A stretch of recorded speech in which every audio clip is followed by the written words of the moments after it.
એટલે યાદ રાખવાનું, ખોટું કરીને બહુ લાંબે સુધી જવાતું નથી.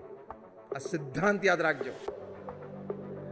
થોડુંક ખોટું કરશો એ શરૂઆતમાં ચાલી પણ જશે, ઘણાનું ચાલી જાય છે, પણ તકલીફ આવશે ને ત્યારે બહુ જ મોટી તકલીફ આવશે.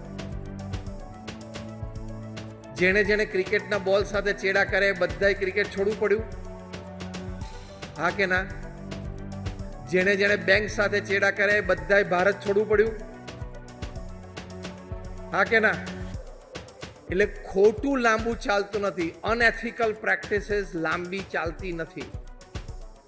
એટલે હંમેશા એથિકલ પ્રેક્ટિસીસમાં રહેવું. Ethical practice, what you have promise to your customer, give 5% more than your promise, that is your credit.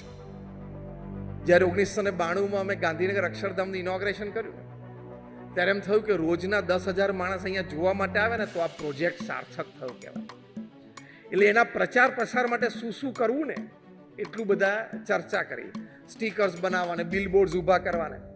પ્રમુખ સ્વામી મહારાજ પાસે રજૂઆત થઈ કે આના પ્રચાર માટે આપણે આટલું આટલું કરીએ. પ્રમુખ સ્વામી મહારાજે બહુ શાંતિથી સાંભળ્યા બધાને. પછી બોલ્યા કે આમાંથી આપણે કશું જ નથી કરવું. બધાને આશ્ચર્ય થયું. પછી પ્રમુખ સ્વામી મહારાજે કહ્યું આપણે બનાવ્યું છે એવું ને, બસ આ વાક્ય તમે લઈને જજો હા ઘરે. પ્રમુખ સ્વામી મહારાજ બોલ્યા કે આપણે બનાવ્યું છે એવું ને કે જે આવશે ને જોશે ને એ બીજા 25 ને વાત કર્યા વગર રહી નહીં શકે, એ બીજા 25 ને મોકલશે. ધીસ ઇઝ કોલ્ડ, અંગ્રેજીમાં એક વાક્ય છે વર્ડ ઓફ માઉથ.